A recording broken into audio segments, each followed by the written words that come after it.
decía, buenas noches a todos. De verdad que es un placer estar aquí de nuevo con ustedes. No, agradecido primero con Dios y con el hermano Eddie por la invitación a este segundo congreso de apologética, nueva en su ardor y nueva en su método, ¿no? El título que fue propuesto. Y bueno, agradecerle también a ustedes que se hicieron presentes aquí, ¿no? Que no dijeron que no a esta invitación, sino que quisieron participar para conocer un poco más de la apologética desde diversas perspectivas, ¿verdad? Como ya hemos visto con el hermano Martín Zavala, el hermano Oscar, el hermano Anwar, y bueno, mi persona y los que vamos a seguir tratando estos temas, pues esperamos que vayan aprendiendo. Y bueno, una breve presentación, pues mi nombre es Richard Meléndez, ¿no? Soy de Venezuela, soy un laico comprometido, he sido catequista de primera comunión y confirmación, también he sido misionero por el grupo de la infancia misionera, ¿no? Desde pequeño, desde los 5 años, se sembró ese amor por la misión y bueno, eso fue germinando poco a poco, ¿no? Está dando los frutos que, que hay ahora. Y bueno, trabajo también con el hermano Martín como subdirector de la Escuela de Apologética Online DASAN, la cual también están invitados, ¿no? Para seguirse formando en la fe. Y bueno, el hermano Eddie me pidió que les compartiera un poco sobre lo que ha sido la apologética y el Concilio Vaticano II. Creo que hace falta aclarar algunas cosas, ¿no? Porque muchas veces se piensa que el Concilio Vaticano II derogó la apologética. Es decir, hubo una montaña rusa, ¿no? Como leía a un autor católico tratando también este tema respecto a la apologética en el siglo XX. Entonces, este tema lo quise dividir en 4 puntos, ¿no? Que sería la apologética antes del Concilio Vaticano II, la apologética en los documentos del Concilio Vaticano II, la apologética después del Concilio Vaticano II y una reflexión final. Entonces comenzamos con la pregunta, ¿verdad? ¿Es cierto que el Concilio Vaticano II derogó la apologética? Bueno, vamos a ver cómo era la apologética antes del Concilio Vaticano II. Podemos decir que a principios del siglo XX, hasta mitad del siglo XX, vemos una apologética muy racional, ¿no? Una apologética que se enfocaba solamente en responder desde la razón a, a las inquietudes, a las dudas, a las objeciones que se presentaban, ¿no? Esta apologética muy racional pues, fue criticada por ciertos sectores de la iglesia, pero se cayeron en otros errores, ¿no? Entonces la iglesia buscaba mejorar ese enfoque de la apologética. De hecho, ya con el Papa Juan Pablo II, a raíz del mismo Concilio Vaticano II, ya no se queda solamente la apologética desde la razón, sino de fe y razón, ¿verdad? El Papa Juan Pablo II escribió una carta, una encíclica llamada Fides et Ratio, donde explica justamente esto, ¿no? El equilibrio que hay entre la fe y la razón. Como bien lo han explicado el hermano Oscar, el hermano Anwar, la apologética hay que tratarla de diversas áreas, no solamente la parte del protestante, que es el que más se enfoca aquí en Latinoamérica los católicos, sino que también hay que tratarla en otras áreas como la nueva era, como la parte de los ateos, ¿no? Y hay apologetas que sí se dedican a esa parte, pero anteriormente, pues, se le daba mucho énfasis a lo que era solamente apelar a la razón, ¿no? Y esto llevaba a ciertos errores. También se veía muy combativa, es decir, esa apologética, bueno, que lamentablemente ahora la vemos también por las redes sociales, por eso es que hablamos de una montaña rusa, ¿no? Porque ha habido un cambio entre una apologética, luego otra forma de apologética, y bueno, lo vamos a ir viendo a lo largo de esta presentación, ¿no? Esa apologética combativa que buscaba era dejar en mal al otro, ¿no? Demostrar que el otro estaba equivocado, que el otro era hereje, que el otro eh, era un pagano, etcétera, ¿no? Y también se veía mucho esa apologética triunfalista, esa apologética donde triunfaba era ganarle el argumento, ganar los debates, ganar las discusiones, pero no había esa apologética que, bueno, después nos pide el Concilio Vaticano II, como vamos a ver, que era carente de un enfoque pastoral. ¿verdad? De hecho, esto fue lo que motivó a que el Concilio Vaticano II también tratara esta parte de la apologética en el concilio. Y era contraria al ecumenismo. Contraria al ecumenismo era en el sentido de que no se veía cómo ayudar a ese hermano que buscaba las respuestas, ¿no? Ese hermano no católico, sino que lo que se buscaba era demostrarle por medio de la razón que estaba equivocado y no se le daba esa caridad, vamos a decirlo así, ¿no? Esa apertura para que conociera la fe católica, conociera las verdades de la fe de una manera más amigable, por decirlo de alguna manera. Y bueno, aquí quiero citar al Papa Pío XII, ¿no? Su carta encíclica Humani Generis del párrafo 7, ¿no? Esta fue publicada el 12 de agosto de 1950. Y aquí el Papa Pío XII nos habla de esa falta, ¿no? de reformar la teología, de reformar esa defensa de la fe, esa enseñanza teológica. Por eso nos dice, y lo cito a continuación, dice, y como en otro tiempo hubo quienes se preguntaban si la apologética tradicional de la iglesia no era más bien un impedimento que una ayuda en el ganar las almas para Cristo, así tampoco faltan hoy quienes se atreven a poner en serio la duda de si conviene no solo perfeccionar, sino hasta reformar completamente la teología y su método. Tales como actualmente, con aprobación eclesiástica, se emplean en la enseñanza teológica, a fin de que, con mayor eficacia, se propague el reino de Cristo en todo el mundo, entre los hombres todos, cualquiera que sea su civilización o su opinión religiosa.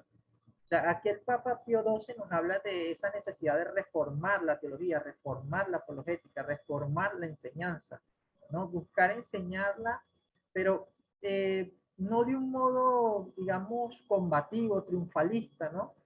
Sino de un mejor modo, o sea, una nueva metodología que necesitan aplicar.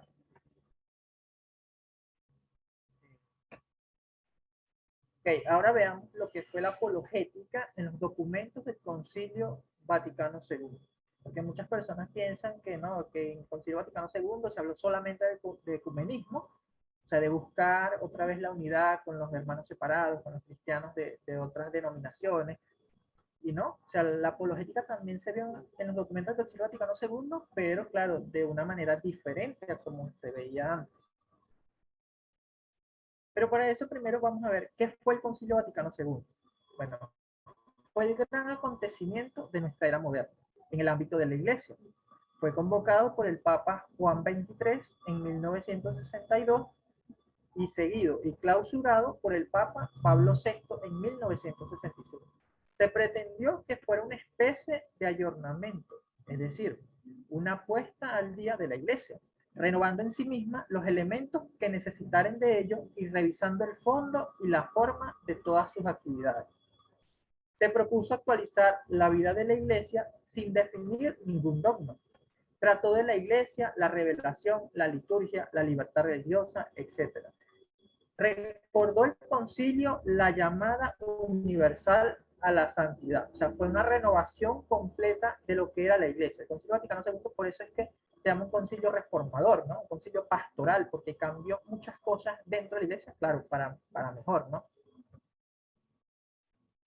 El concilio se convocó con el fin principal de promover el desarrollo de la fe católica, lograr una renovación moral de la vida cristiana de los fieles, adaptar la disciplina eclesiástica a las necesidades y métodos de nuestro tiempo. Tras un largo trabajo, concluyó en 16 documentos, cuyo conjunto constituye una toma de conciencia de la situación actual de la Iglesia y define las orientaciones que se imponen. Las características del Concilio Vaticano II son renovación y tradición. Es decir, renovar, volver a las raíces de lo que es verdaderamente la fe católica, lo que es el cristianismo, sin descuidar lo que es la tradición de la Iglesia. Es decir, es una continuidad de lo que es la tradición de la Iglesia. Pero renovando esas cosas buenas, ¿no? Esos elementos buenos que el cristianismo ha estado, digamos, desarrollando desde el principio.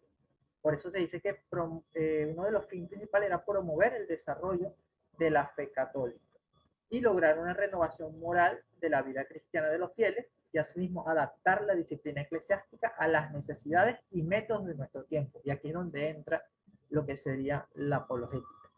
Y un dato interesante, ¿no? Que muchas personas, como les digo, piensan que el Concilio Vaticano II derogó la apologética, pero en realidad no.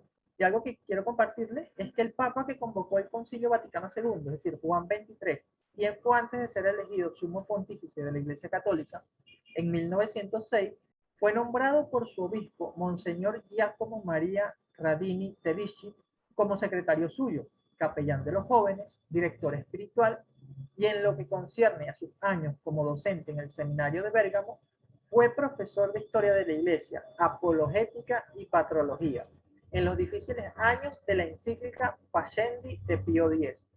O sea, cuando habla de que fue profesor de historia de la Iglesia, apologética y patrología, en los años de la encíclica Pascendi de Pío X, era cuando estaba en auge la herejía modernista, ¿no? Esa herejía que quería introducirse dentro de la Iglesia. Y fue en ese momento que el Papa, bueno, el futuro Papa, Juan XXIII, pues era profesor de la materia de apologética. Entonces, él sabe que, bueno, sabía que el problema no era la apologética, sino la forma en que se estaba realizando. De hecho, leyendo un poco sobre su biografía, encontré que él defendió muchas cosas de la fe católica ante esos errores que se estaban dando en esos momentos, ¿no? Sobre todo por parte del modernismo. Ahora, vamos al punto que nos atrae, ¿no? Que es que enseñan los documentos del Concilio Vaticano II sobre la apologética. Bueno, como ya les mencioné, del Concilio Vaticano II emanaron 16 documentos. Obviamente aquí no vamos a leer los 16 documentos, sino que vamos a tratar algunos, ¿no? En los que considero que se trató la apologética, entendiendo por apologética dar razón de nuestra fe, defender nuestra fe, ¿no? Exponer nuestra fe, porque muchas veces se limita la apologética a solamente responder, dar razón, no, pero también exponerla, ¿no? Dar a conocer los fundamentos de la fe católica, y no solamente a los no católicos, ¿no? Que sería la apologética ad intra, perdón, ad extra, sino que también tiene que ser apologética para los católicos, o sea, es apologética ad intra. De hecho, Anwar lo decía allí muy bien, ¿no? Que el católico debe formarse bien en lo que serían también los documentos de la iglesia antes de empezar a ir al segundo paso, ¿no? A la segunda parte de lo que debe hacer el apologeta o la persona que se dedica a la apologética, específicamente a la apologética católica.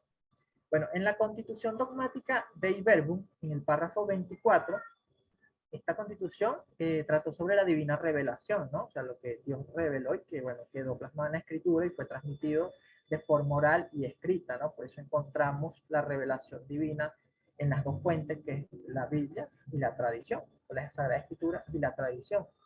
Aquí se nos habla de lo que es la importancia de la Sagrada Escritura para la teología. Recordemos lo que ya nos decía el Papa Pío XII en 1950, o sea, esa necesidad de reformar la enseñanza, reformar la teología. Bueno, esto lo consideró el Concilio Vaticano II y fue plasmado en lo que fue la Constitución Dogmática de Verbum. Cito lo que este dice.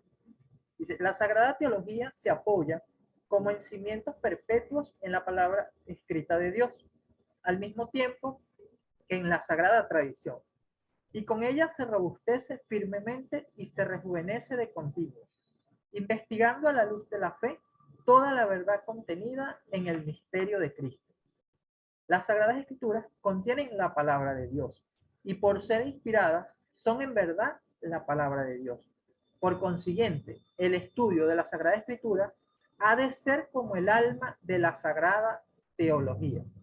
También el ministerio de la palabra, esto es la predicación pastoral, la catequesis y toda instrucción cristiana, en que es preciso que ocupe un lugar importante la homilía litúrgica, se nutre saludablemente y se vigoriza santamente con la misma palabra de la Escritura.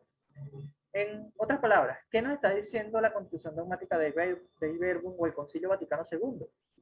Bueno, que para ser apologéticos, para dar razón de nuestra fe, para explicar lo que creemos, pues debemos considerar las Sagradas Escrituras como el alma de esa teología, ¿verdad? Porque después vamos a ver el nuevo término que se comenzó a usar después del Concilio Vaticano II para la apologética, ¿verdad? Porque recuerden que, como digo, fue como una montaña rusa, ¿no? Se hablaba de la apologética buena, había una apologética, digamos, equivocada, luego se habló de otra apologética, bueno, eso lo vamos a ir viendo.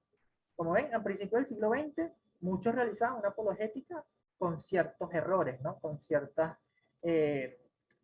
digamos, características que no eran conformes a lo que debería ser la apologética. Y esto fue lo que se dio cuenta el Concilio Vaticano II, bueno, ya antes, el Papa Pío XII, y quiso reformar o dio a pie a que se reformara la teología. Entonces, principalmente, para la razón de nuestra fe, debemos considerar la importancia de la Sagrada Escritura como el alma de la Sagrada Teología. Ya aquí la Dei Verbum nos está dando esa pauta, ¿no? Nos está dando, digamos que ese consejo, ¿verdad? De que no hay que hacer apologética solamente racionalmente, ¿no? Hay que usar la Sagrada Escritura principalmente, ¿verdad? Para la razón de nuestra fe a nuestros hermanos separados, ya sea problemas relacionados con la moral también, ¿no? Pero como bien decía, o sea, no limitarnos solamente a la escritura, ¿no? Por eso dice, es el alma de la sagrada teología, pero no solamente se limita allí la apologética, ¿no? También se usan otras herramientas. Bien. Eh, Otro documento que también nos habla sobre la apologética, les recuerdo que la apologética es la razón de nuestra fe, defender nuestra fe, ¿no? Eso sería la apologética o el lenguaje para entender lo que es la apologética. Bueno, la Constitución Dogmática Lumen Gentium, en el párrafo 11, con esta Constitución Dogmática que trata sobre la Iglesia, ¿verdad? Que de verdad recomiendo a todos los católicos leer, al igual que todos los documentos del Concilio Vaticano II, porque tienen una riqueza, una sabiduría impresionante que nos ayuda mucho, ¿no? Tanto la parte doctrinal como la parte espiritual del católico, que es otra parte que no se debe descuidar. Bueno, ¿qué nos dice la Constitución Dogmática Lumen Gentium? Bueno, dice que los fieles, por nuestra confirmación, debemos difundir y defender la fe. O sea, así resumí esta parte que les voy a citar a continuación y que de hecho el catecismo también lo cita. Dice, los fieles, incorporados a la iglesia por el bautismo, quedan destinados por el carácter al culto de la religión cristiana y regenerados como hijos de Dios, están obligados a confesar delante de los hombres la fe que recibieron de Dios mediante la iglesia. Por el sacramento de la confirmación se vinculan más estrechamente a la iglesia, se enriquecen con una fuerza especial del Espíritu Santo y con ello quedan obligados más estrictamente a difundir y defender la fe como verdaderos testigos de Cristo por la palabra juntamente con las obras. Creo que muchos de los que están aquí, que bueno, que estuvieron en una presentación que hice hace tiempo, ¿no? Que fue sobre la importancia de la apologética o de la formación del católico, pues cité esta parte, ¿no? De que habla de que el sacramento de la confirmación nos vincula más estrechamente a la iglesia y nos da la fuerza del Espíritu Santo. Y con ello se nos da una obligación, o sea, quedamos obligados más estrictamente a difundir y defender la fe, que no es más que la apologética, ¿verdad? Entonces, vemos que en esta Constitución Dogmática sobre la Iglesia, ya se nos habla también de lo que es la importancia de difundir y defender la fe, que es una obligación que tenemos en un buen sentido, ¿no? Desde que recibimos el sacramento de la confirmación, ¿verdad? Por ser miembros de la iglesia, por estar incorporados a la iglesia. Otro documento que también nos habla de lo que es la apologética, ¿no? En el sentido de defender lo que creemos o defender la fe, es la Declaración Dignitatis Humanae en el párrafo 14. ¿No? Allí nos habla de que el discípulo de Cristo, debe defender la fe con valentía, amor, prudencia y paciencia. Y estas palabras son, digamos que vitales, ¿no? Para entender cómo es la apologética que nos pide la Iglesia después del Concilio Vaticano II. Pero leamos lo que nos dice. Porque el discípulo tiene la obligación grave para con Cristo, Maestro, de conocer cada día mejor la verdad que de él ha recibido, y anunciarla fielmente y de defenderla con valentía, excluyendo los medios contrarios al espíritu evangélico. Al mismo tiempo, sin embargo, la caridad de Cristo le acucia para que trate con amor, prudencia y paciencia a los hombres que viven en el error o en la ignorancia de la fe. Deben, pues, tenerse en cuenta tanto los deberes para con Cristo, el verbo vivificante, que hay que predicar, como los derechos de la persona humana y la medida de la gracia que Dios, por Cristo, ha concedido al hombre, que es invitado a recibir y profesar voluntariamente la fe. Esta declaración nos habla de la libertad religiosa, ¿no? De esa libertad que tienen todos los hombres para profesar un culto a Dios. Pero aquí se nos habla específicamente del discípulo, o sea, de nosotros los cristianos, que tenemos esa obligación, no solamente de defender, sino también de conocer, ¿no? Que es lo obvio, ¿verdad? Porque muchas veces las personas se lanzan a defender la fe, pero sin primero conocerla, o defender algo sin primero conocerlo. Entonces, aquí se nos dice muy claramente que tenemos la obligación de conocer cada día mejor la verdad que hemos recibido, anunciarla y defenderla. ¿Ven? Aquí ya nos habla de 3 puntos, ¿no? O sea, conocer, anunciar y defender. No es solamente defensa, no es solamente defensa, que la apologética, repito, ese era un error, se limitaba solamente a la defensa de la fe, la defensa de la fe. Entonces, no se hacía de la manera correcta. Ya aquí este documento también nos habla de cómo debe ser esa apologética. Otro documento es el decreto Unitatis Redintegratio en el párrafo 11, ¿no? Que este es el decreto sobre el ecumenismo, ¿verdad? Cómo debe ser nuestra relación con los hermanos separados o los hermanos protestantes, los hermanos cristianos de otras denominaciones, al igual que nuestros hermanos ortodoxos, ¿verdad? Aquellos que profesan eh, la fe trinitaria, ¿no? Recibida en el bautismo. Con ellos debemos exponer la fe católica con claridad, ¿verdad? Pues debemos poner la fe católica con claridad a nuestros hermanos separados. Y cito lo que dice el párrafo 11. Dice, en ningún caso debe ser obstáculo para el diálogo con los hermanos del sistema de exposición de la fe católica. Es totalmente necesario que se exponga con claridad toda la doctrina. Nada es tan ajeno al ecumenismo como el falso irenismo, que pretendiera desvirtuar la pureza de la doctrina católica y oscurecer su genuino y verdadero sentido. Aquí hago una pausa, ¿no? O sea, ¿qué nos quiere decir este decreto o estas palabras que acabo de leer? O sea, que no debemos minimizar, por decirlo así, la verdad. Ah, no, para no ofender a este hermano, no, hay que decir esto, pero porque eso también fue otro error que, bueno, vamos a ver más adelante, ¿no? Porque una cosa es lo que dice el Concilio Vaticano II y otra cosa es lo que aplicaron algunos, ¿no? Basándose en estos textos. ¿Ya? Les recuerdo que se puede ver como una montaña rusa, ¿no? Que bajó y subió entre la buena y la mala apologética. Ahora, cuando habla del falso irenismo, ¿a qué se refiere? Bueno, se trata de esa cuestión de ser pacifista, como que no hay que hablar mal de él, no hay que decirle que está equivocado, no, o sea, solamente hay que buscar atraerlo, pero no se estaba haciendo un correcto ecumenismo ni una correcta apologética, como vamos a ver más adelante cuáles son las características de la apologética verdadera o buena, lo vamos a ver más adelante, ¿no? Dice también que la fe católica hay que exponerla al mismo tiempo con más profundidad y con más rectitud, para que tanto por la forma como por las palabras pueda ser cabalmente comprendida también por los hermanos separados. O sea, aquí dice que hay que exponerla al mismo tiempo con más profundidad y con más rectitud. ¿A qué se refiere esto? O sea, que hay que tratar de que el hermano separado entienda lo que le estamos diciendo, ¿verdad? No irnos, como decía Anwar, o sea, no ir a la gramática griega para explicarle algo que no. O sea, hay que ir a lo básico. Con un ejemplo sencillo, ¿no? María, Madre de Dios. No vamos a ir, bueno, que María se le dio el título de Teotocos en el concilio de Éfeso, eso significa portadora de Dios, por lo tanto, María es Madre de Dios.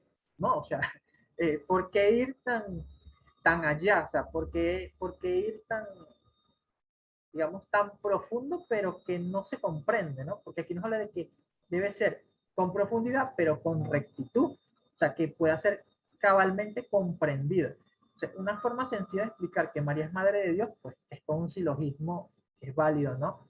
O sea, María es madre de Jesús, Jesús es Dios, María es madre de Dios. Entonces, es una forma sencilla de explicarla, aunque también un poco profunda. Hay personas que la apologética la hacen de otra manera y es hablando más de lo que deberían, ¿no? Entonces, ¿qué nos dice el Concilio Vaticano II en el decreto Unitatis Reintegratis? Que no, que debemos exponerla con claridad, de manera que lo entienda, que el hermano separado lo entienda, ¿no? Otro documento es el decreto Apostólica Actuositate. Creo que todos los que estamos aquí en este congreso, en esta transmisión, ¿no? Somos laicos, ¿no? Y este decreto es importante que todos los laicos lo leamos, ¿no? Y sobre todo si queremos dedicarnos a lo que es la apologética, porque este decreto trata sobre el apostolado de los laicos, ¿verdad? Porque uno de los puntos del Concilio Vaticano II es que le dio mayor abertura a los laicos, mayor participación a los laicos. Y este decreto, pues, explica todo eso. Obviamente aquí voy a citar específicamente la parte de lo que es la apologética, que es lo que estamos hablando, ¿no? Y es en el párrafo 6 que nos dice lo siguiente. Más como en nuestros tiempos surgen nuevos problemas y se multiplican los errores gravísimos que pretenden destruir desde sus cimientos todo el orden moral y la misma sociedad humana, este Sagrado Concilio exhorta cordialísimamente a los laicos, a cada uno según los dotes de su ingenio y según su saber, a que suplan diligentemente su cometido, conforme a la mente de la Iglesia, aclarando los principios cristianos, defendiéndolos y aplicándolos convenientemente a los problemas actuales. ¿A qué se está refiriendo este decreto? Bueno, que no solamente debemos dar razón de la fe que ya recibimos, sino que también hay que tratar los problemas, los nuevos problemas que se presentan en nuestros tiempos. Y es allí donde entra la apologética en diversas áreas, que no solamente se limita a usar la escritura, sino que hay que usar otras herramientas necesarias para poder explicar estas cosas, ¿no? Por ejemplo, para el tema del aborto, bueno, estudiar bioética, ¿no? Para, digamos que tratar el ateísmo, pues estudiar lo que sería la apologética teísta, ¿no? Como el hermano Dante Urbina, que muchos conocerán, ¿no? Que se ha dedicado mayormente a esa área de la apologética y hace un gran trabajo. Pues el decreto apostólico Actuositatem nos habla de esto, ¿verdad? De tratar los nuevos problemas que surgen, esos errores que están surgiendo cada vez y que, bueno, necesitamos tratar. Y aquí algo muy importante es que no solamente la apologética, como se pensaba también antes, ¿no? Aunque bueno, habían algunos laicos que hacían apologética, pues antes se pensaba también que era limitada a solamente el clero, a solamente los sacerdotes, ¿no? Porque eran los que tenían la formación, etcétera, ¿no? Pero también vemos antes del Concilio Vaticano II que había laicos que hacían apologética. Y ahora, después del Concilio Vaticano II, no es que el laico dejó de hacer apologética, no, más bien se nos llama a hacer apologética. Yo recuerdo que hace tiempo estaba tratando con unos hermanos protestantes, sobre todo muy anticatólicos, y estos me decían, pero tú como laico no puedes hacer apologética, y necesitaban un documento anterior al Concilio Vaticano II que supuestamente alegaba que solamente los sacerdotes podían dar razón de la fe, defender la fe, hacer apologética, ¿no? En otras palabras, a lo que yo le cité un documento del Papa León XIII, que, bueno, lo cité en la otra exposición que hice, ¿no? Sobre la importancia de la apologética. eh, Esta persona no supo qué hacer, no supo qué decir. Y es por eso, o sea, porque no conoce, digamos, el desarrollo de la apologética dentro de la iglesia o el pensamiento sobre la apologética dentro de la iglesia. Entonces, este decreto, de verdad que se los recomiendo mucho. Todos estos documentos están en la página oficial del Vaticano. Ahora, la apologética después del Concilio Vaticano II. Aquí es donde vuelvo a repetirlo. O sea, recordemos que la apologética se dio como una montaña rusa en todo lo que fue el siglo XX, ¿verdad? Primero había una apologética con ciertos errores, luego vino el Concilio Vaticano II y presentó, digamos, una nueva forma de ver la apologética, de hacer la apologética, pero hubieron malentendidos, ¿verdad? Pero veamos primero cómo debe ser la apologética después del Concilio Vaticano II, basado en los documentos que hemos leído. Debe ser interesada en el individuo con el que se trata. O sea, interesarse no por ganar argumentos, no por vencer al otro en una discusión, en un debate, ¿no? Sino que interesarse en esa persona, en el alma de esa persona. Y eso nos lleva al otro punto, con un espíritu ecuménico, es decir, un espíritu abierto a que vuelva a la iglesia, a la unidad del cristianismo. Promotor de un diálogo fructífero. Aquí nuevamente, no se trata de solamente debatir, discutir, ¿no? Sino que es un diálogo fructífero.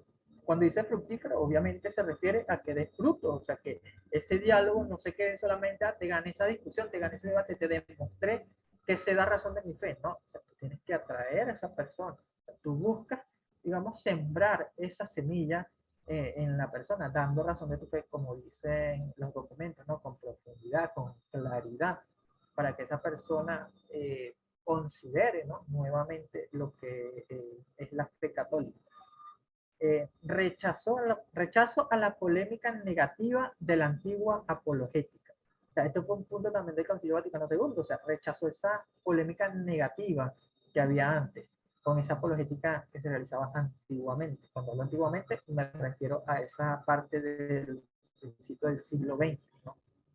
Y otro punto es que se le dio un título más positivo a la apologética. O sea, porque como muchos veían la apologética de mala manera, de hecho, por eso el Concilio Vaticano II no usó el término apologética, aunque se habló de este, se adaptó o se comenzó a usar lo que sería la teología fundamental, ¿no? De hecho, en los seminarios, yo hace tiempo, bueno, estuve aspirante a un seminario, ¿no? En el seminario Divina Pastora, que en Barquisimeto, hice los cursos vocacionales, todo eso, pero obviamente no era mi vocación. Sin embargo, comprendí muchas cosas que, bueno, desconocía. Y una de esas cosas era que en el seminario a la apologética se le estudia o se le conoce como la teología fundamental. Y de hecho, si estudiamos teología, yo por lo menos soy estudiante de teología actualmente, eh, hablamos de teología fundamental. O sea, ese fue el término que se comenzó, bueno, no se comenzó a usar, porque el término ya se usaba antes, pero era muy poco conocido, por decirlo así. Pero después del Concilio Vaticano II, este fue el término que más se adoptó cuando se trataba de lo que era la apologética. Y aquí quiero citar a la teóloga alemana Jutta Burger, ¿no? En su libro titulado Teología Fundamental, publicado en el 2014, ¿no? En la página 14, nos dice lo que es la teología fundamental. Dice, la teología fundamental se trata esencialmente de hacer teología. Puede permitirse de modo subordinado y adicional también un planteamiento apologético, en cuanto que se quiere defender la fe con las fuerzas de la razón. Pero nunca hay que olvidar que al dialogar con los otros se debe evitar el peligro de fomentar una ambigua cultura de unificación universal. ¿A qué se refiere aquí la teóloga alemana Jutta Burger? O sea, que no es solamente, digamos, buscar una teología o hacer una teología donde todos tengan la razón, ¿verdad? Donde busquemos darle solamente en busca de esa unidad. Decir, no, tú también estás en lo correcto, tú también tienes la razón, cuando en realidad no la tienes. O sea, si los católicos o la Iglesia Católica enseña que María es Madre de Dios y la teología de un protestante dice, no, María no es Madre de Dios, no podemos decir, ah, sí, estás en lo correcto para que Él se una a nosotros. No, o sea, esa es la cultura de la unificación universal que debemos evitar, ¿no? Debemos evitar ese peligro, ¿no? De tratar la teología fundamental. Y ella explica, dice, que pretenda negar lo específico cristiano y relativizar la fe con respecto a otras confesiones y religiones. que sería lo que conocemos como sincretismo, ¿no? O sea, una cultura de unificación universal sería ser un sincretismo universal en que todas las religiones nos ponemos de acuerdo, todas las confesiones cristianas estamos de acuerdo en lo mismo, y no. O sea, la verdad es objetiva. O sea, la Iglesia Católica tiene su verdad. O sea, para nosotros la verdad plena es Jesucristo, ¿no? Y lo que Jesucristo nos enseñó y la Iglesia nos transmitió. La teología fundamental busca rescatar esto, eh, pero subordinando, como dice aquí, al un planteamiento apologético, o sea, a la razón de la fe, pero no solamente con la razón, sino teniendo presente lo que ya el Concilio Vaticano II nos ha dicho. Dice, en suma, podemos decir que la teología fundamental nos lleva a seguir un método esencialmente teológico con aportaciones apologéticas enriquecido por una fuerte dimensión dialogal. O sea, prácticamente lo que les acabo de leer, ¿no? Ese debería ser el enfoque de la apologética después del Concilio Vaticano II. Obviamente aquí les estoy citando un libro del 2014, ¿no? Que nos habla de lo que debe ser la teología fundamental o la apologética. Pero lamentablemente se dieron algunos errores. De hecho, el teólogo francés Claude Jeffrey, en su libro A New Age in Theology, de 1974, es decir, poco después de clausurar el Concilio Vaticano II, él dice lo siguiente, dice, hoy somos más conscientes del error de utilizar un método apologético derivado de las controversias religiosas del pasado. O sea, ¿a qué se refiere de un método apologético derivado de las controversias religiosas del pasado? Bueno, de esa apologética eh, donde el protestante se le trataba como hereje, ¿no? Como, digamos, términos muy fuertes que realmente, digamos, eran muy, generaban obstáculos, ¿no? Para que esas personas que se habían alejado de la iglesia, pues regresaran. Aquí le estoy hablando del siglo XVI, ¿no? A raíz de la rebelión protestante de Martín Lutero, Calvino, Zwinglio, ¿no? Allí se realizaba, digamos, por parte de algunos teólogos católicos, sí, una apologética buena, digamos así, ¿no? Una apologética caritativa, pero habían otros que no, habían otros que utilizaban una apologética muy agresiva. Entonces, esa apologética agresiva que fue la que se generó también en finales del siglo XVIII, principio del siglo XIX, principio del siglo XX, no, con sus excepciones, claro está, ¿no? Porque hay apologetas católicos que podemos mencionar que fueron muy buenos en esos tiempos, ¿no? Pero la gran mayoría, cuando hacía una apologética, pues usaba un método apologético derivado de esas controversias religiosas del pasado. A eso se refiere el teólogo francés. Dice, y recoger motivos externos de credibilidad para explicar cómo y por qué una determinada persona concreta debe aceptar la fe. O sea, después del Concilio Vaticano II se fue más consciente de lo que era ese error, ¿no? De utilizar ese método apologético, no decirlo, agresivo. Ahora, ¿qué errores se dieron, no? Errores que se dieron en torno a la apologética después del Concilio Vaticano II. Y no fue solamente en torno a la apologética, ¿no? Aquí hago un paréntesis. Alrededor del Concilio Vaticano II, pues se dieron muchas malas interpretaciones que la Iglesia tuvo que ir aclarando poco a poco, porque esto generó, bueno, que se desenvolvieran muchas cosas dentro de la Iglesia, bueno, hasta hoy vemos esos resultados, pero no son culpa del Concilio Vaticano II, sino de una mala interpretación que se le dio. Y bueno, esto también afectó a lo que debería ser la apologética, ¿verdad? ¿Por qué? Porque se vio lo que era un ecumenismo radical, ¿no? Que era lo mismo que hablaba la teóloga Jutta Berger. De ese ecumenismo radical es esa cultura de unificación, ¿no? Donde buscábamos atraer a los hermanos separados, pero le concedíamos como que sí, tú también tienes la razón. O sea, se estaba dando lo que yo denomino, no, eso es un término que yo apropié, el ecumestlismo, ¿verdad? Que no era ecumenismo, sino ecumestlismo, que mezclaban todas las creencias en una sola y bueno, todos creemos en lo mismo, todos podemos estar unidos y no. O sea, ese error se dio por parte de algunos después del Concilio Vaticano II porque no comprendieron la relación entre apologética y ecumenismo, ¿no? Muchos se enfocaron solamente en el ecumenismo y dejaron a un lado lo que era la apologética que nos pedía el Concilio Vaticano II.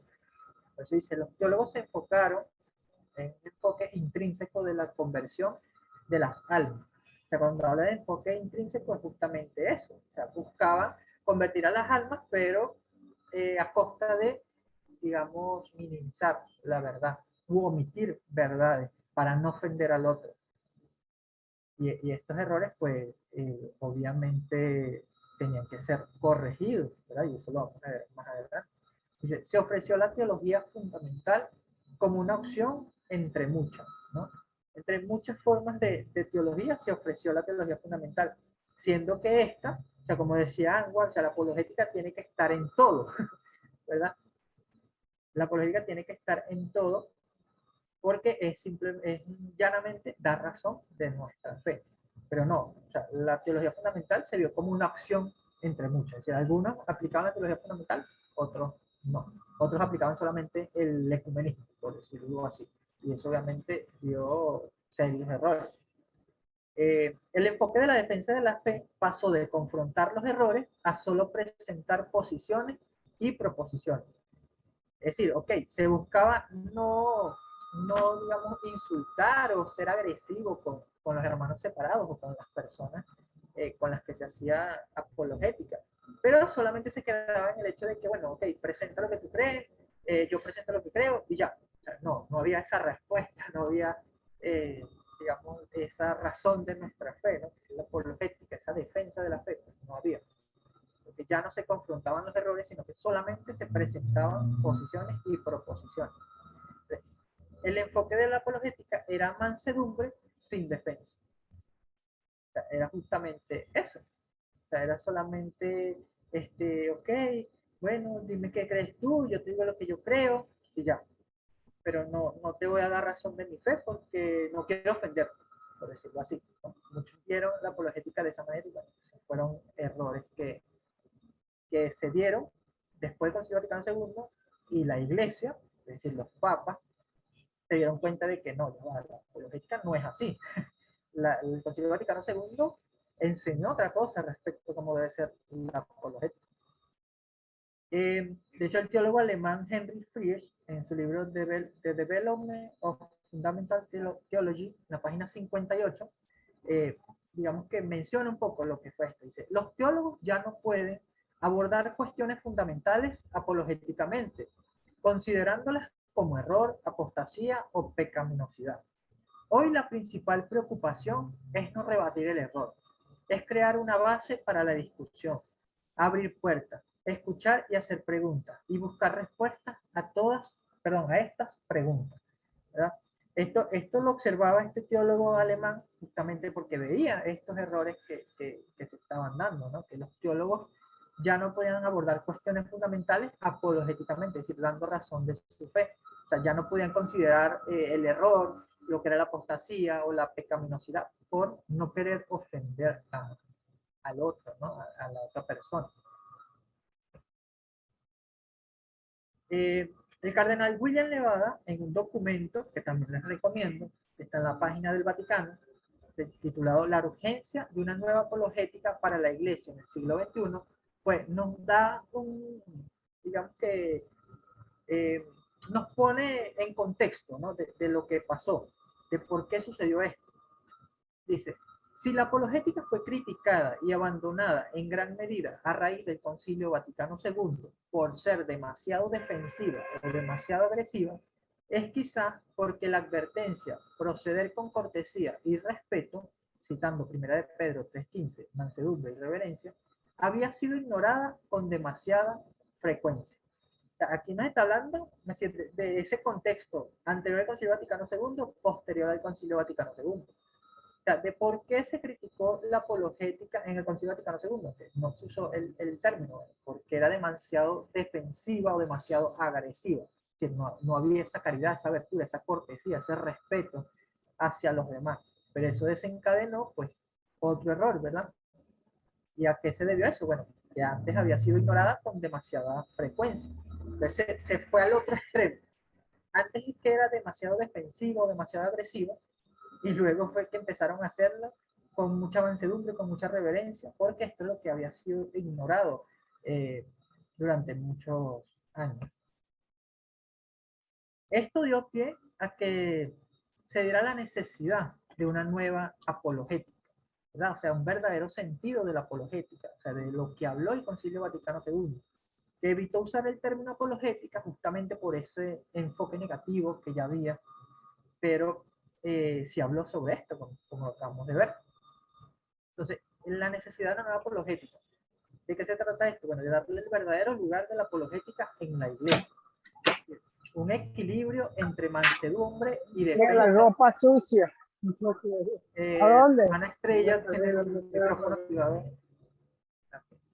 Eh, un equilibrio entre mansedumbre y defensa de la fe, ¿no? No es que solamente tener mansedumbre y no defender la fe, o solamente defender la fe, pero sin tener mansedumbre, no. O sea, es un equilibrio que debe haber entre ambas. Y de hecho, el Concilio Vaticano II habló sobre esto.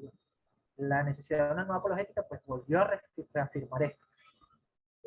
Se dio también lo que sería el enfoque pastoral de la apologética, que también lo habló el Concilio Vaticano II, pero muchos no lo consideraron o tomaron en cuenta. Y obviamente realizar una apologética que fomente el diálogo.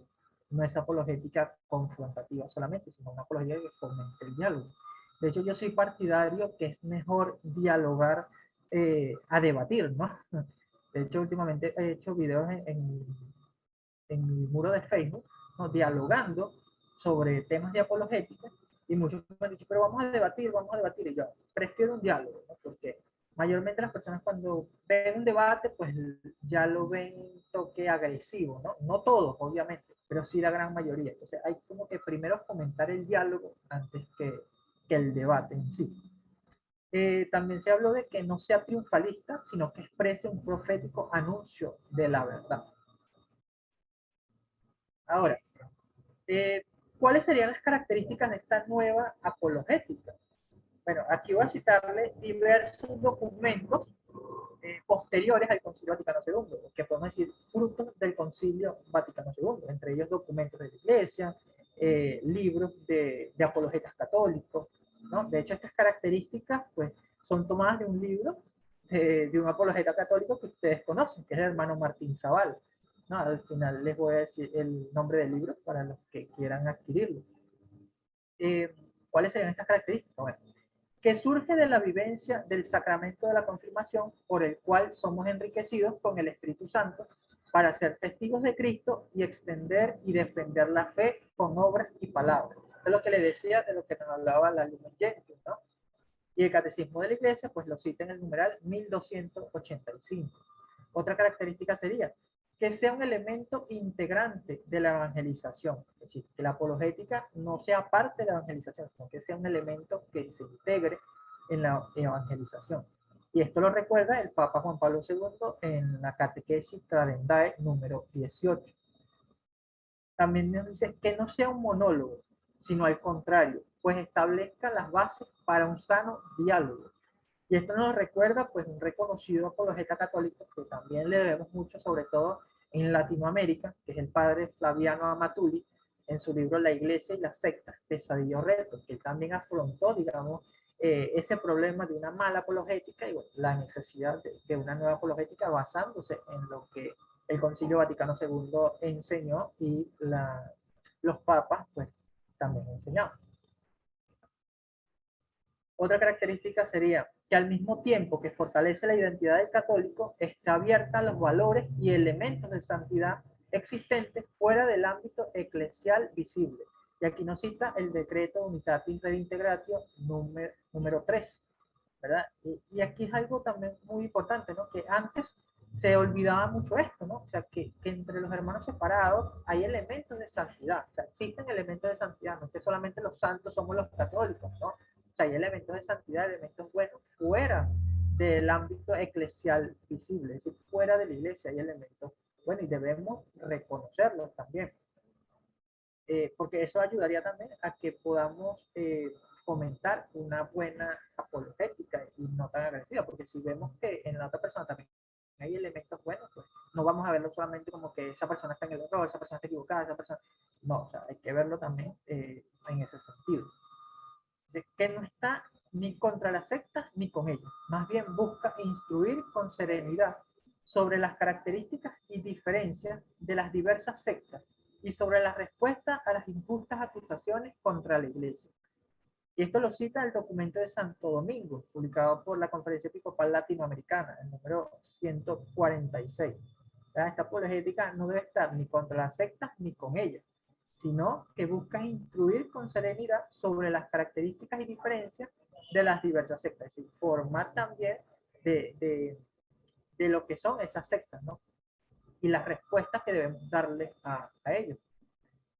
Otra característica sería que se injerta como una disciplina más dentro del conjunto teológico. Esto lo dice el documento Pastores Davo Bovis, el número 51. O sea, que la apologética debemos incitarla como una disciplina dentro de la teología, o sea, sería parte de la teología fundamental, ¿no? No es que verla aparte de esta, sino tratarla dentro de ese conjunto teológico. Otra característica sería, o sea, la renovación de la apologética que no busca pelear o condenar, sino fortalecer la fe del católico, capacitándolo a dar razones de su esperanza. Esto lo dice la Comisión Doctrinal de la Conferencia del Episcopado Mexicano, número 55. Si ven, una de las características o enfoques de la nueva apologética es fortalecer la identidad del católico. No es solamente buscar dar respuestas al otro, sino fortalecer la identidad del católico. Para esto, obviamente, primero necesitamos conocer y luego aplicar y dar respuestas de nuestra fe. También nos dice que no sea antagónica con el ecumenismo, es decir, que no sea contraria con el ecumenismo, ¿verdad? Que exista un equilibrio entre la apologética y el ecumenismo. Entonces dice, sino que se complementa con el mismo. Y esto lo dice también el padre Flaviano Matuli en su libro Apologética y Ecumenismo, dos caras de la misma moneda. Estos libros también los pueden conseguir en la librería Defiende tu Fe del hermano Martín Zavala. Otra característica, que no solamente ve el error en el otro, sino que al mismo tiempo se autocritica y descubre en el otro los signos de los tiempos. Y aquí cita uno sin número 34, otro documento del Papa Juan Pablo II. Y esto también es importante, o sea, ver la autocrítica, o sea, ver qué es lo que está fallando también en nosotros, en la iglesia, ¿verdad? Por eso nos dice, y descubren el otro los signos de los tiempos, es decir, lo que está pasando en estos momentos, qué es lo que debemos afrontar. Y volvemos a lo que se había dicho anteriormente. O sea, los errores que se están presentando en estos momentos también hay que afrontarlos. Pero también los errores que se están afrontando dentro de nosotros mismos. Es decir, podemos decir que esos errores que se dieron en torno a una mala interpretación de lo que debería ser la apologética del Concilio Vaticano II, pues forma parte de esa autocrítica, ¿no?, que se hizo la Iglesia. Otra característica sería que une el valor del testimonio con la necesidad del anuncio explícito del Evangelio, como cita el documento Evangelii Nuntiandi número 22. O sea, aquí habla también de la importancia del testimonio, ¿verdad? Y de anunciar el Evangelio. O sea, no es solamente la razón de nuestra fe, sino también el testimonio de que creemos, de que lo que nos dice el Evangelio, ¿verdad? Porque ese es otro punto que muchas veces se olvida en el apologeta, que se crea esa persona que solamente quiere dar razón, quiere responder que esto, pero olvida su testimonio, olvida esa parte esencial, ¿no? Que es como dice una frase, o sea, las palabras convencen, pero el testimonio arrastra, el testimonio de un católico pues arrastra más que las palabras. Otra característica sería que defiende y promueve a la vez la riqueza espiritual del Señor nos dejó, pues solo en la Iglesia Católica se encuentra la plenitud de los medios de salvación establecidos por Jesucristo. Aquí también es muy importante, y esto lo dice el Sínodo de América número 282, y tiene que ver mucho con esa cuestión de no minimizar la verdad de lo que creemos. O sea, nosotros creemos que en la Iglesia Católica se encuentra la plenitud de los medios de salvación establecidos por Jesucristo. Y eso no lo podemos negar o minimizar para tratar de que el otro, no, tú también estás en lo correcto, sí, tu iglesia sí enseña la verdad. No. O sea, hay que tener claro que la Iglesia de Cristo subsiste en la Iglesia Católica, como dice el Concilio Vaticano II. Entonces debemos promover y defender esa riqueza espiritual que el Señor nos dejó. Otra característica sería que no es triunfalista, sino un profético anuncio de una verdad que se propone y penetra por la misma fuerza de la verdad con suavidad y firmeza en el alma. O sea, lo mismo, esa parte, digamos que caritativa, ¿no? De hacer apologética, pero el que seamos suaves, que seamos caritativos, no quiere decir que no seamos firmes, ¿no? Sino también que hagamos esa apologética con firmeza, así que como con suavidad. Y finalmente, las últimas dos características pues serían que desarrolla principalmente toda una labor de pastoral preventiva. Y esto también lo dice la Comisión Doctrinal de la Conferencia del Episcopado Mexicano, número 61 y 70. O sea, ¿a qué se refiere con una pastoral preventiva?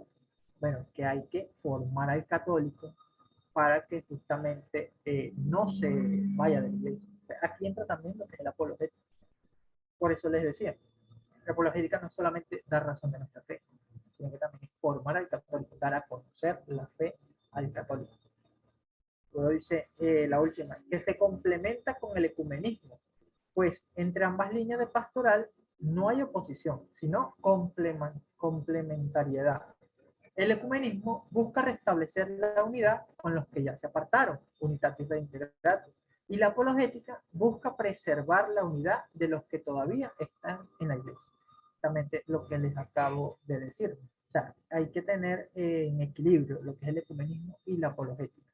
No es que solamente apologética o solamente ecumenismo, no, es ecumenismo y apologética. O sea, dos caras de la misma moneda, como dice el padre Flaviano Matul.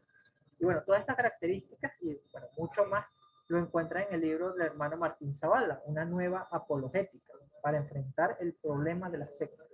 Esta característica pues las tomé de ese libro, pero tiene un contenido pues maravilloso. Ahora, ¿qué han enseñado los últimos tres papas sobre la apologética? Porque como vemos, el término apologética okay, no se usó en el Concilio Vaticano II porque justamente se veía esa apologética negativa. El Concilio Vaticano II pues, evitó usar el término, aunque se habló de la apologética. Pero los últimos tres papas sí han hecho uso del término apologética o apología, ¿no? Para hablar de esa defensa de la fe. Bueno, comenzamos con el Papa Juan Pablo II, o San Juan Pablo II, en su visita a Clímina de los obispos de la Conferencia Episcopal de las regiones del Canadá Occidental el 30 de octubre de 1999. Él nos habla de la nueva apologética. Dice, hace falta una nueva apologética que responda a las exigencias actuales y tenga presente que nuestra tarea no consiste en imponer nuestras razones, sino en conquistar almas y que no debemos entrar en discusiones ideológicas, sino defender y promover el Evangelio. Este tipo de apologética necesita una gramática común con quienes ven las cosas de forma diversa y no comparten nuestras afirmaciones, para no hablar lenguajes diferentes, aunque utilicemos el mismo idioma. Esta nueva apologética también tendrá que estar animada por un espíritu de mansedumbre, la humildad compasiva que comprende las preocupaciones y los interrogantes de los demás, y no se apresura a ver en ellos mala voluntad o mala fe. Al mismo tiempo, no ha de ceder a una interpretación sentimental del amor y de la compasión de Cristo separada de la verdad. Wow, yo creo que en estas palabras del Papa Juan Pablo II se resume todo lo que hemos visto respecto a las características de la nueva apologética o lo que el Concilio Vaticano II enseñó sobre la apologética, ¿no? Esa apologética enfocada en defender y promover el Evangelio, conquistar almas, ¿no? Que no consiste solamente en imponer nuestras razones, que responda a las exigencias actuales, ¿verdad? Y que esté animada de un espíritu de mansedumbre y humildad compasiva. Creo que estas palabras, bueno, son de verdad muy importantes, muy vitales para todo católico que quiera dedicarse a la apologética como ministerio. Ahora, ¿qué dijo el Papa emérito Benedicto XVI? Bueno, en su viaje apostólico a Estados Unidos, una respuesta a las preguntas formuladas por los obispos estadounidenses el 16 de abril de 2008. En ella, él dice lo siguiente: en una sociedad que tiene justamente en alta consideración la libertad personal, la Iglesia debe promover en todos los ámbitos de su enseñanza, en la catequesis, la predicación, la formación en los seminarios y universidades, una apología encaminada a afirmar la verdad de la revelación cristiana, la armonía entre fe y razón y una sana comprensión de la libertad, considerada en términos positivos como liberación, tanto de las limitaciones del pecado como para una vida auténtica y plena. Si ven, aquí también el Papa Benedicto, bueno, en pocas palabras, pues resume también todo lo que fue lo que fue dicho por el Concilio Vaticano II respecto a la apologética, a la enseñanza, a la defensa, a, a afirmar la verdad, ¿no? Y el uso también, o esa armonía entre fe y razón, que recuerden que antes pues se hacía mucho énfasis en la racionalidad, o sea, todo por la razón, pero no, o sea, la apologética que nos pide la Iglesia, y aquí en palabras del Papa Benedicto, debe tener esa armonía entre fe y razón. Finalmente, el Papa Francisco, ¿no? En su Evangelii Gaudium, su exhortación apostólica sobre el anuncio del Evangelio en el mundo actual, del 24 de noviembre del 2013, él también nos habla de la apologética y él nos dice lo siguiente: el anuncio a la cultura implica también un anuncio a las culturas profesionales, científicas y académicas. Se trata del encuentro entre la fe, la razón y la ciencia, que procura desarrollar un nuevo discurso de la credibilidad, una original apologética que ayude a crear las disposiciones para que el Evangelio sea escuchado por todos. Cuando algunas categorías de la razón y de la ciencia son acogidas en el anuncio del mensaje, esas mismas categorías se convierten en instrumentos de evangelización. Es el agua convertida en vino. Es aquello que asumido no solo es redimido, sino que se vuelve instrumento del Espíritu para iluminar y renovar el mundo. Entonces, hace tiempo salió un texto, ¿no? Un mensaje que supuestamente el Papa Francisco rechazaba la apologética, ¿no? Y en realidad no, o sea, porque vemos textos de él en sus homilías, en sus escritos, que hablan de la apologética, de la defensa de la fe, de dar razón de nuestra fe, de conocer nuestra fe, que eso sería otra forma de hablar de la apologética.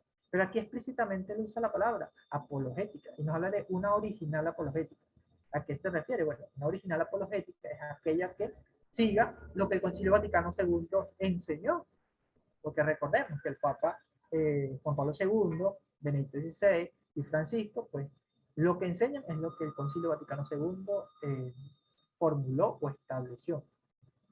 Entonces, aquí el Papa nos habla de que debemos hacer apologética, no solamente en la parte de la fe, ¿no?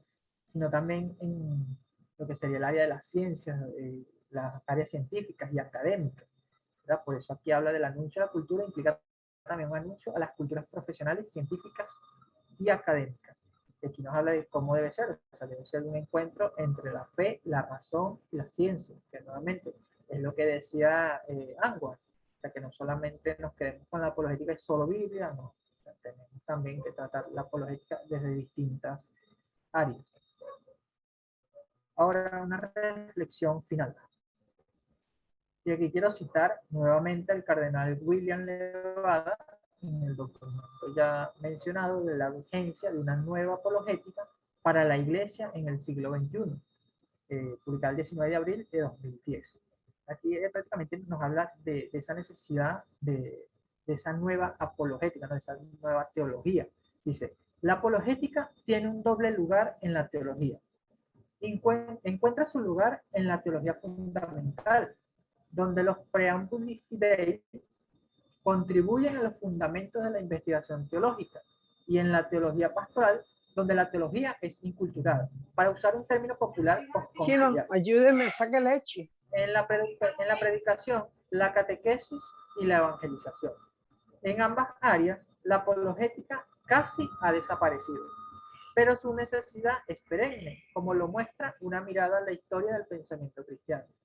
Por lo tanto, en mi opinión, una nueva apologética no solo es oportuna, sino urgente, tanto desde el punto de vista científico como pastoral. En el Nuevo Testamento, la primera carta de Pedro proporciona el punto de partida clásico para el proyecto de la apologética. Estad siempre preparados para dar razón o defensa a todo el que os demande razón de vuestra esperanza, pero hazlo con cortesía y respeto. Aquí el cardenal William Levada pues hace, digamos, énfasis en esa nueva apologética que pues, ya pedía el Papa Juan Pablo II y bueno, que el Papa Benedicto también menciona, ¿verdad? Y el Papa Francisco también continúa con ella, pero nos pone, digamos, en su justo lugar, ¿no?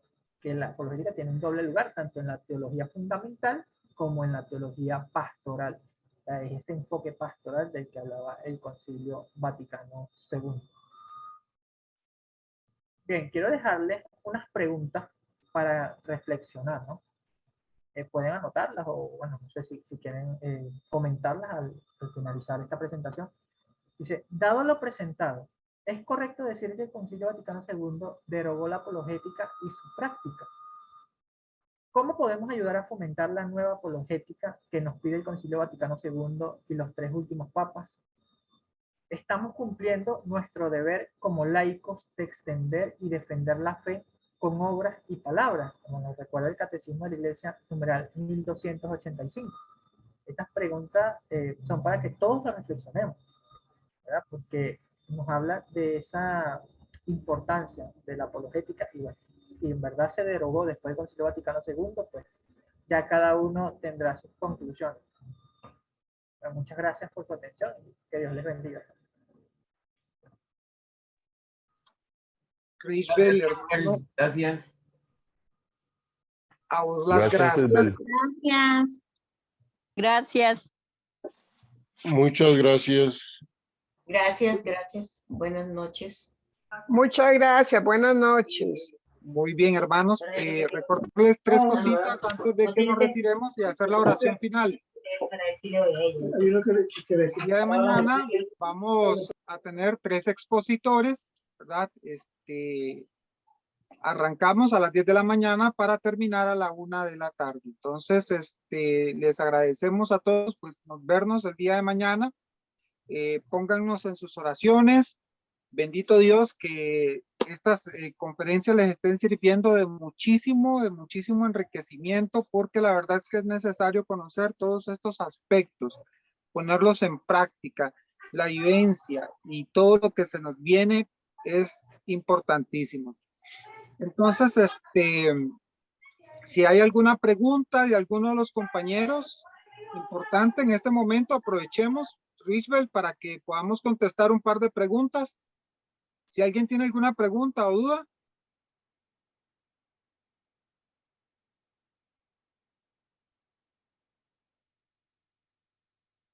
Bueno, hermanos, tal vez antes de, si gustan, voy a leer un comentario o pregunta que hizo un hermano que está como Guerreros de Cristo, que ahorita acaba de poner que va a la Eucaristía, entonces va a quedar la pregunta grabada porque, ok, es un contexto interesante, pero bueno, ahí tal vez Reggie nos puede ayudar, dice. Sobre la apologética antes del Concilio Vaticano II, quisiera me aclares por favor si esta apologética era solo aplicable a las herejías de la fe, proteger y responder al depósito de la fe. Bueno, ya que antes del Concilio Vaticano II, la iglesia hablaba en latín y de espaldas a los oyentes en la misa. El idioma de la iglesia era el latín. Quisiera, por favor, nos aclares esto, por favor. Es lo que tengo ahorita en el chat del, ¿cómo se llama? De lo que es el Zoom. Interesante Ok. pregunta. Sí, muy interesante, la verdad que sí.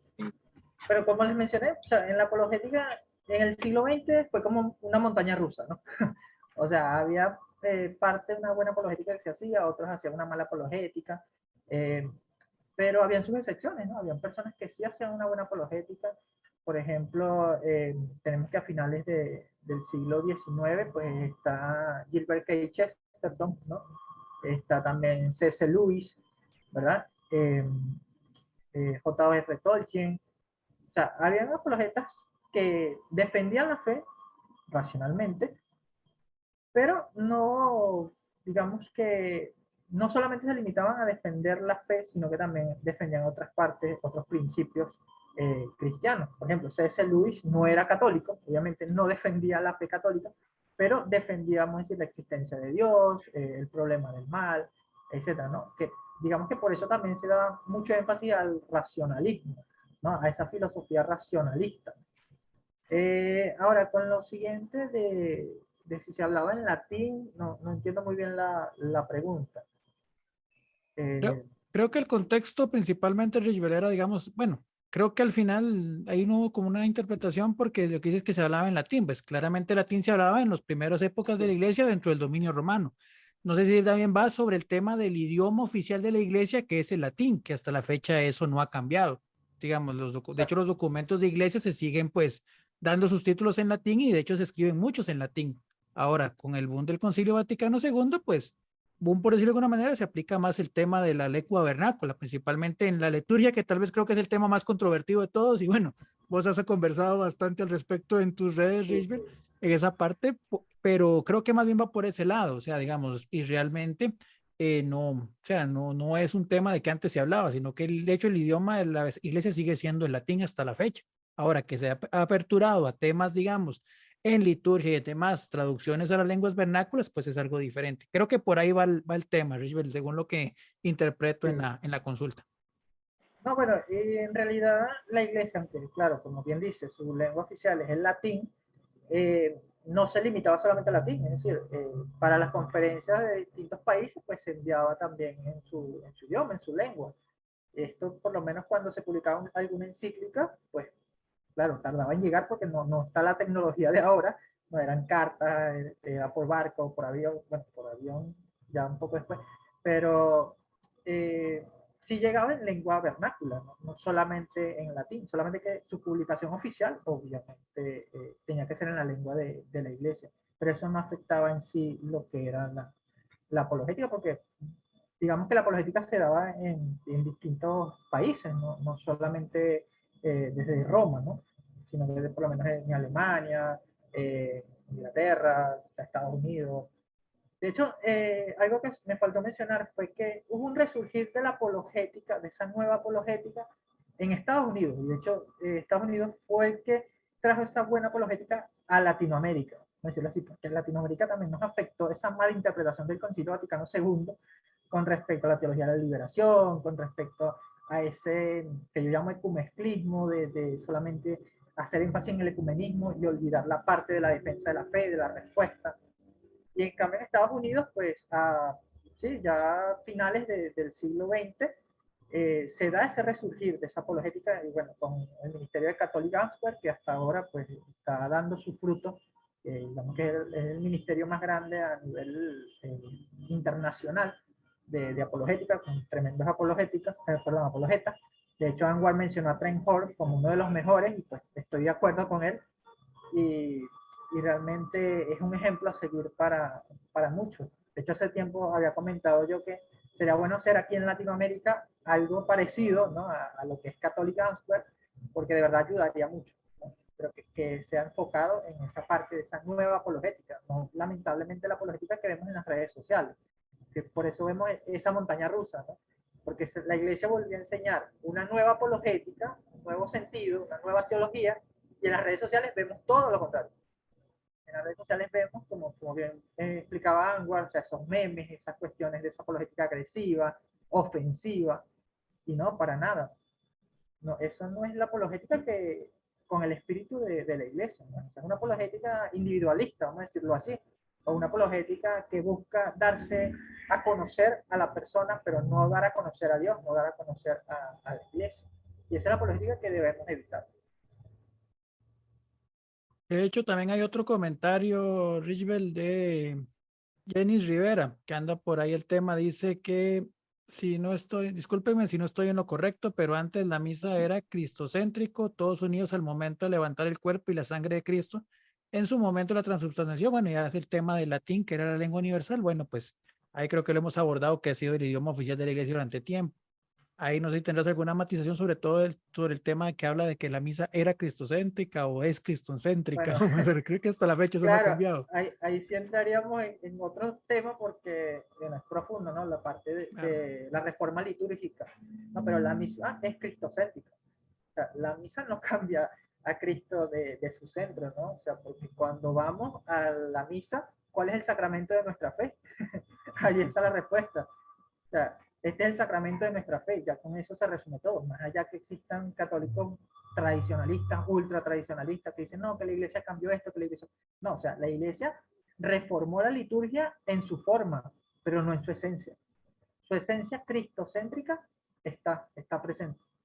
Más bien son algunas, digamos, corrientes ultratradicionalistas que quitan a Cristo del centro, ¿no? Y le dan más importancia al latín, como hablábamos, ¿no? A la tradición, o sea, le dan más importancia a la forma que a la esencia.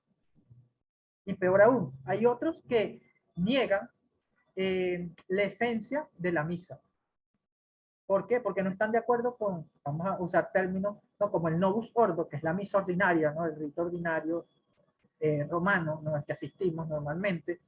Dicen que no, que ese rito está equivocado, que ese rito quita a Cristo de allí. Pero ¿qué pasa? O sea, estás negando que Cristo está allí, o sea, estás negando el sacramento. Y esto ya va en contra hasta del decreto del Concilio de Trento. Y bueno, como bien dice el hermano, yo he hablado en mi muro sobre esto bastante porque, bueno, caí en ese error de estar en esa parte crítica, ¿no? Yo fui de esos críticos de la misa, fui crítico del Papa, y claro, gracias a Dios, bueno, uno supera esas etapas, ¿no? Que como hablaba Ángel, o sea, hay etapas por las que uno va pasando, pero bueno, eso también es con la ayuda de Dios y con la ayuda de hermanos que conozcan también del tema. Ok, perfecto. Bueno, a nivel de chat, eso es lo que tendríamos. No sé, como decía, si hay algún hermano aquí, digamos, de los que está conectado, quisiera hacer alguna pregunta viva voz. O responder a las preguntas de reflexión. Yo tenía una pregunta, tal vez Sí, sí. no exactamente con el tema, pero que se tocaba ahora, el Concilio Vaticano II. Es cierto que cuando se hizo ese Concilio Vaticano se invitaron también a líderes de otras creencias religiosas. Sí, sí, eso es correcto, ¿no? Lo que pasa es que se ha malinterpretado esa invitación. Y de hecho, muchos se sorprenderán, ¿no? Pero el Concilio de Trento, es decir, ese concilio de la Reforma Católica, también invitó a los protestantes, pero estos no quisieron asistir. O sea, la Iglesia ha estado abierta a invitar a los protestantes. De hecho, el Concilio Ecuménico Vaticano II, perdón, Vaticano I también, ¿no? La Iglesia hace la invitación, pero estas personas están como observadores. No van a presentar sus ideas, no van a cambiar nada. ¿Por qué? El Concilio Vaticano II se invitaron, y de hecho el Papa Juan XXIII lo dice, para que estos den, digamos, su enfoque de cómo ven ellos la Iglesia. O sea, y digamos que los problemas que ellos también veían dentro de sus comunidades protestantes. ¿Por qué? Porque a la Iglesia le tocaba también asumir cómo tratar pastoralmente esos problemas, esos errores dentro de, no solamente de la Iglesia Católica, sino dentro del protestantismo. Entonces, que se invitaron a protestantes, sí, la Iglesia los ha invitado desde el Concilio de Trento, pero ellos no aportan en sí a cambiar o modificar o algo esencial de la Iglesia, ¿no? Ellos simplemente están como observadores. Ok, gracias.